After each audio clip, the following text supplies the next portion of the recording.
Hi guys, so I'm here to do part 1 of my media wrap up.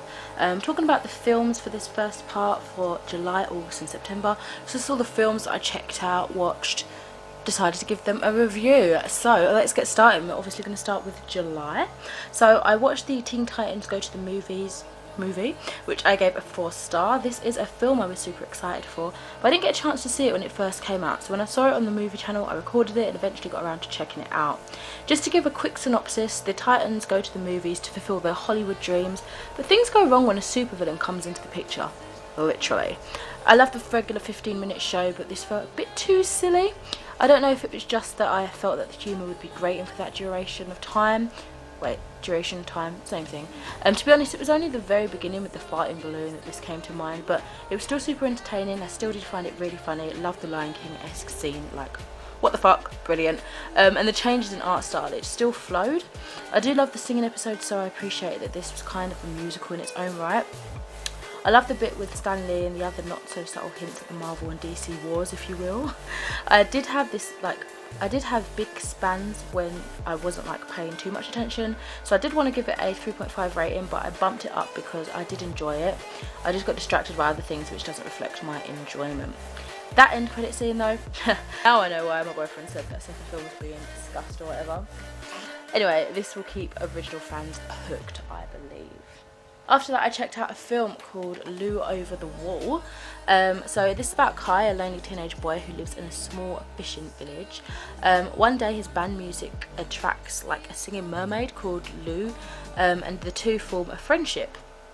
So yeah, I feel like this is something I would have really wanted to see, as I vaguely recall the design. I feel like when it first came out, I think it was 2017 it came out, I was interested in seeing it and then I sort of forgot about it. But unfortunately my recording missed the first 10 minutes, but I did still get into it easily enough, I would say. Lou is a very strange kind of, I don't know, musical mermaid thing. She gets legs when music is playing to dance, but when it stops her legs turn back into a tail, which is kind of interesting as a concept. It was super cute, really weird, but I feel like about half an hour could have been cut as I got a bit bored and stopped paying attention at times. But overall it's still a very sweet film, especially seeing the growth of our main character in himself and his friendships and love for music. The ending was very uplifting, I would say, and very optimistic, but it left me feeling almost melancholy and wanting more, which is kind of funny. As I said, about half an hour could have been cut out of it. After that, I checked out Ocean's 8, which I gave a 4.5 stars. I want to say this came out last year or this year, probably feeling like it's last year. So yeah, I'd never seen any of the other Ocean's films, but I wanted to check this out purely for the cast. I would say favourites, but they're all pretty darn awesome. The trailer had some humour and I was like, yeah, this is something that I'd probably enjoy, which is crazy because I never really watched these sort of films. These awesome female thieves try to complete the heist of the century at the Met Gala. I feel like I probably missed out on some of the references, but it was an exciting film nonetheless. Very clever how the heist played out. I think I should check out more of these sort of films, as that's two I've really enjoyed now. Two kind of heist-centered films that I've liked. This one and Now You See Me, Now You See Me Too, which I also really enjoyed. Any suggestions? Do let me know. Should I check out the original Ocean's films next? I'm not used to these kind of plots, so I wasn't too sure. After that, I checked out Spiderman Far From Home, which I gave a I've got the word far stuck in my head, a 5 stars. This was amazing. I loved the retro older music choice. The intro was great, as was the end credit scenes and everything in between. What a fantastic action-packed adventure, full of a little romance, trying to be the new Iron Man, saving the world from a new threat with tremendous cliffhangers. Tom Holland's Spider-Man is phenomenal. Went to the cinema again after and watched Toy Story 4, which I gave a 4 stars, very fitting. This is great. It surrounded the journey with the toy's new kid Bonnie and the concept of a lost toy. Really heartwarming, really funny too. Loved the end credit scenes. There were loads. Just before booking tickets, we saw there were people having issues with an apparent lesbian couple scene thing in this film. I mean, I didn't see what that was supposed to be. Does anyone know about that? I did miss the first 10 minutes, but honestly, everyone complains about everything. I don't see what the issue was. I don't remember seeing any such scene here. Please point out what the scene was supposed to be, or if I'd misheard. I don't know what the big deal was. After that, I watched Superbad, which I gave 4 stars. This is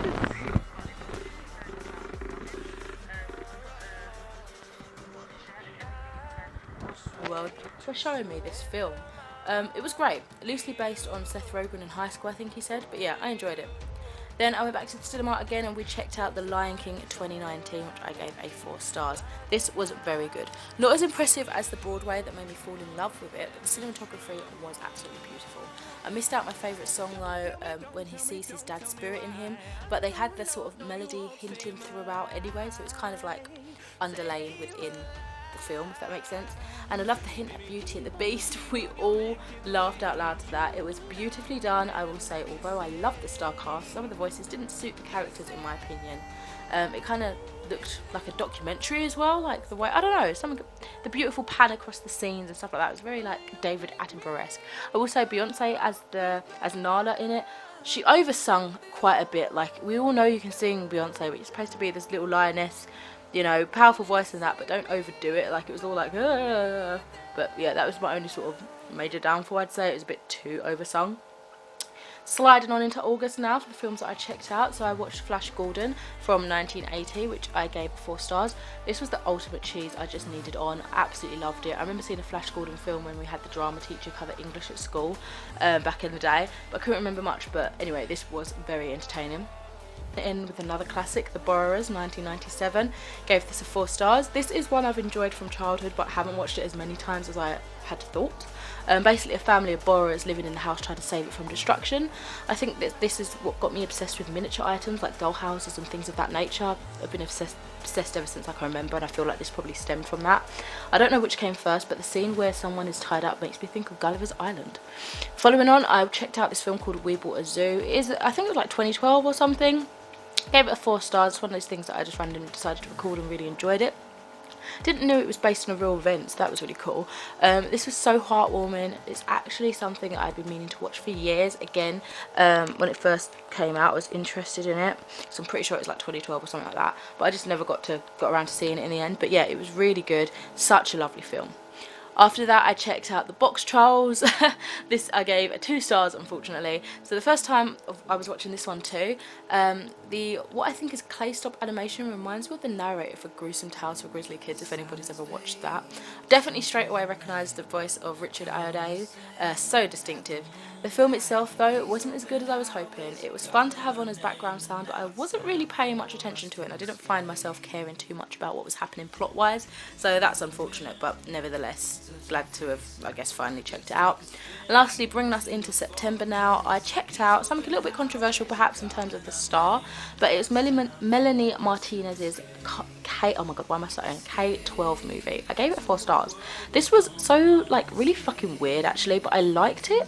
It was more music than film though, like a musical times 1000.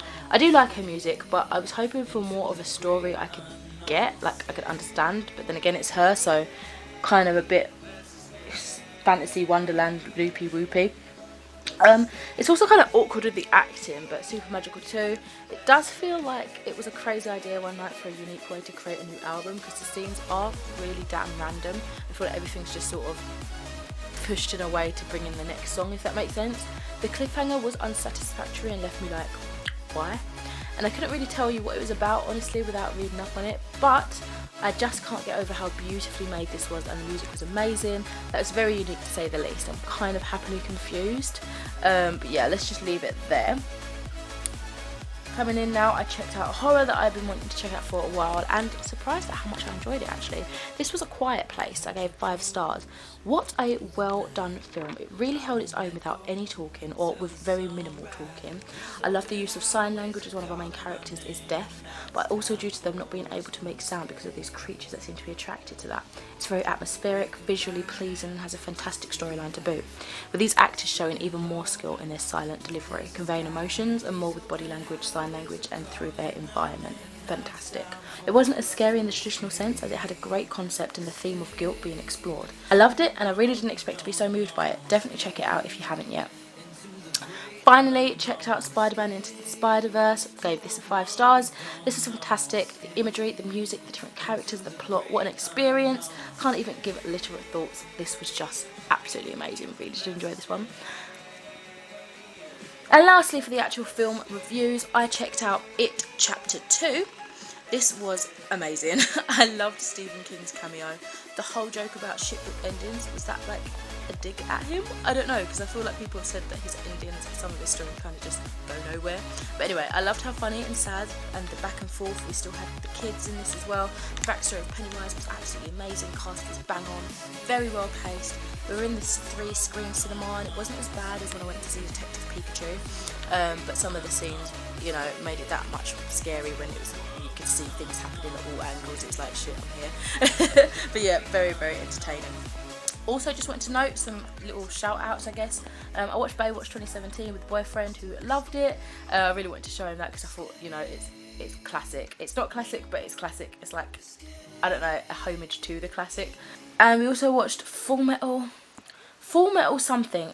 I've got here Jacket, but I feel like it's not Jacket because I think my phone has like auto-corrected it. But he wanted me to see where Mr. Frisk from Daredevil was like from, like some of the stuff that he'd seen him in. Honestly, this one wasn't for me anyway. I saw Invader Zim Enter the Floorpus 2. I used to watch the show as a kid and thought these were new episodes, but still excited to watch when I realised it was a film. Honestly, just as weird as I remember. So we're going to wrap that up here now. Thank you for watching. Let me know if you checked out any of these films, what you've been watching in the last couple of months, anything new, anything old. I'd love some recommendations. I'll speak to you in another video soon. Bye.